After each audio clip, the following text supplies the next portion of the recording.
Good morning, students. Today I am going to start chapter 5, first flight ka chapter 5, the 100 dresses first. Let's start this chapter. The first Polish immigrants arrived in America in 1608, but the largest wave of Polish immigration occurred in the early 20th century, when more than 1 million Poles migrated to the United States. The first Polish immigrants arrived in America in 1608, but the largest wave of Polish immigration occurred in the early 20th century when more than 1 million Poles migrated to the United States. पहला Polish प्रवासी first Polish immigrants arrived in America in 1608. पहला Polish प्रवासी America में 1608 में आया था, 1608 में आया. But the largest wave of Polish immigration occurred in the early 20th century, लेकिन सबसे बड़ी पॉलिश प्रवासियों की लहर 20वीं शताब्दी की शुरुआत में आई, जब more than 1 million Poles migrated to the United State. जब 1 मिलियन से अधिक पोलैंड वासी अमेरिका में आ गए. 1 मिलियन से अधिक. The Polish state did not exist at that time and the immigrants were identified according to their country of origin rather than to ethnicity. कह रहे हैं कि पॉलिश राज्य उस समय अस्तित्व में था ही नहीं. पॉलिश राज्य जो है उस समय अस्तित्व में नहीं था. Did not exist at that time, अस्तित्व में था ही नहीं. And the immigrants were identified according to their country of origin rather than to एथेंसिटी.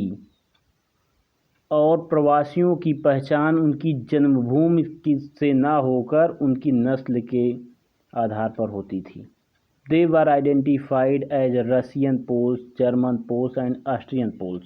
मतलब उनकी पहचान रूसी पोल, जर्मन पोल या ऑस्ट्रियन पोल के रूप में की जाती थी. One of the most notable polish American communities is in Chicago and it's suburbs. So Chicago is sometimes called the second largest Polish city in the world, next only to Warsaw, the capital of Poland. सबसे महत्वपूर्ण polish संप्रदाय Chicago और इसके उपभागों में था. इसलिए Chicago को Poland की राजधानी वर्सा के बाद संसार का सबसे बड़ा पॉलिश नगर भी कहते थे. आगे देखिए. Polish Americans were sometimes discriminated against in the United States, as were the Irish, Italians and Jews. Polish अमेरिकनों के साथ संयुक्त राज्य में कई बार भेदभाव भी होता है.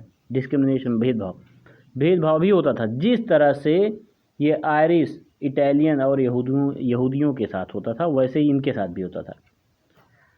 According to the United State 2000 census, According to the United States 2000 census, 667,414 Americans of age 5 years and older reported Polish as the language spoken at home, which is about 1.4% of people who speak languages other than English, or 0.25% of the US population. Okay. According to the United States 2000 census, 6,67,414 Americans of age 5 years and older reported Polish as language spoken at home. संयुक्त राज्य की 2000 की गणना के अनुसार 5 वर्ष व उससे बड़े 6,67,414 अमेरिकन पॉलिश लोग थे जो पॉलिश भाषा बोलते थे. ये संख्या लगभग 1.4%. ये संख्या जो थी लगभग 1.4% जो अंग्रेजी के अलावा कोई दूसरी भाषा बोलते थे, या ये लोग संयुक्त राज्य की जनसंख्या का 0.25% थे. केवल 0.25% थे.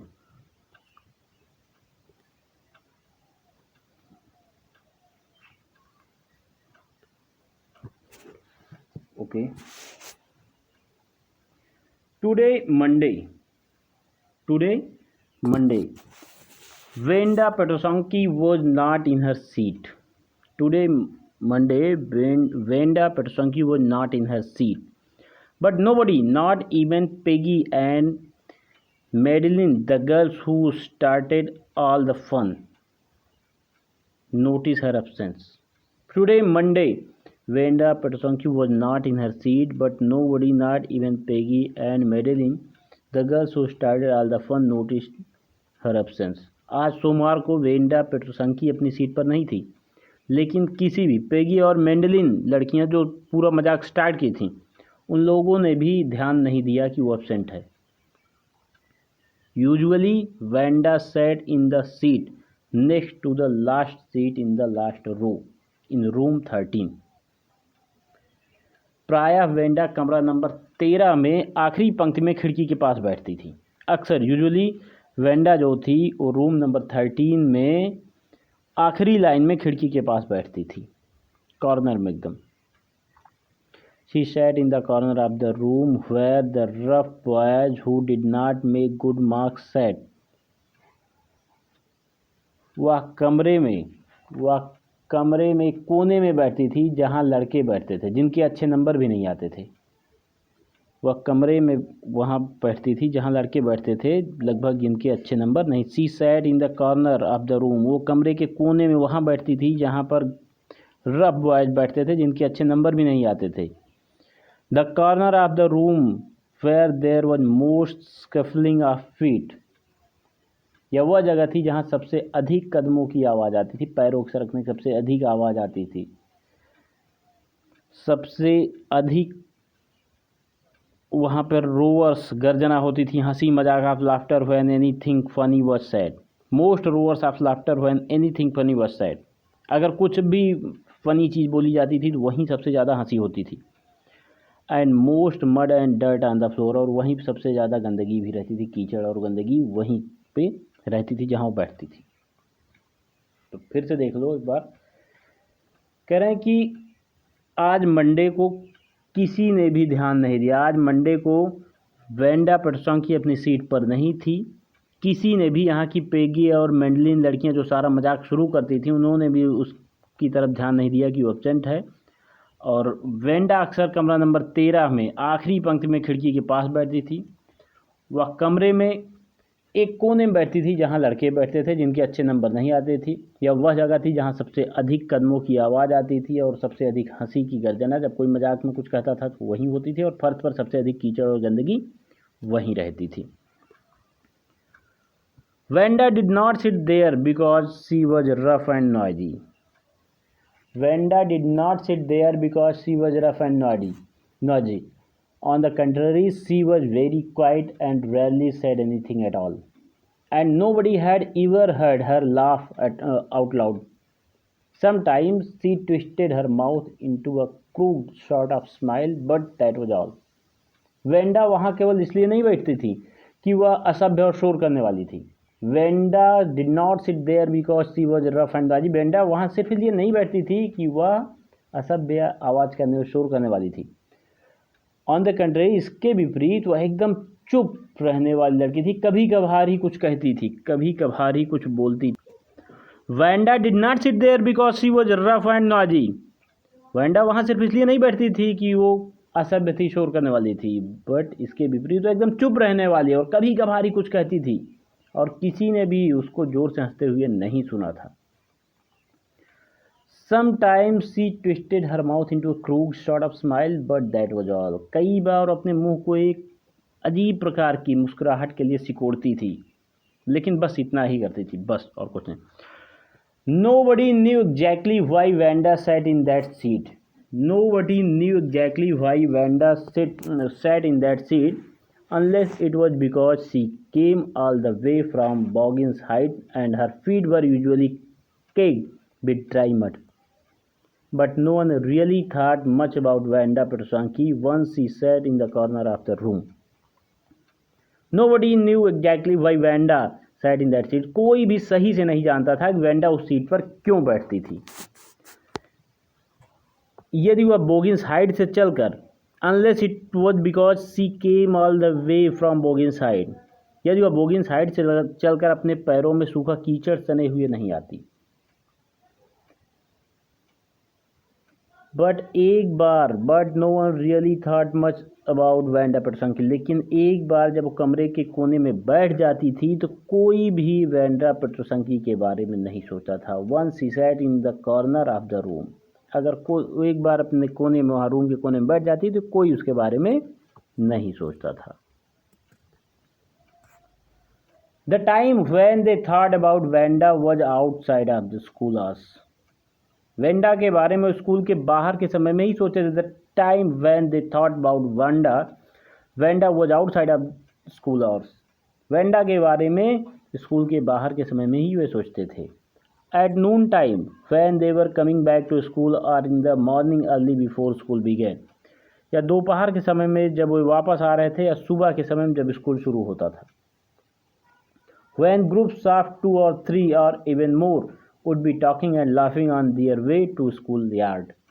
या जब 2 या 3 के समूह में या अधिक रहें तो बातें करते होते थे, स्कूल के मैदान में आते हुए हंस रहे होते थे, तभी उसके बारे में बातें होती थी।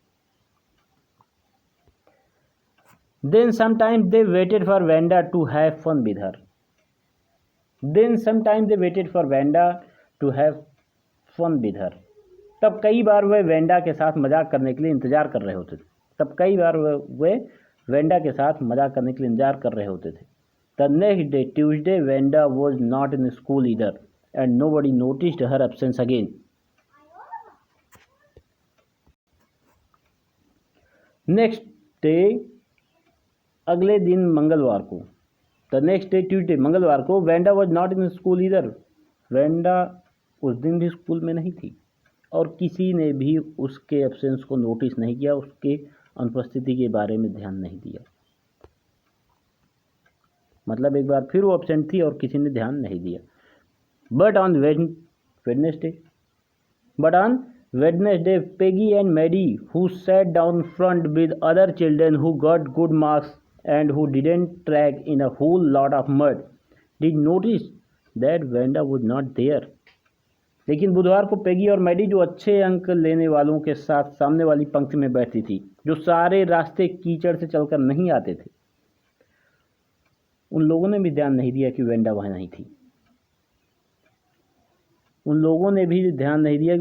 नहीं थी। Peggy was the most popular girl in school. Peggy school की सबसे ज़्यादा फेमस लड़की थी, सबसे ज़्यादा विख्यात लड़की थी। She was pretty, she had many pretty clothes and her hair was curly. वह सुंदर थी, उसके पास कई सुंदर कपड़े थे और उसके बाल घुंघराले थे। Maddie was her closest friend. Maddie उसकी सबसे क्लोज फ्रेंड थी, सबसे गहरी मित्र थी।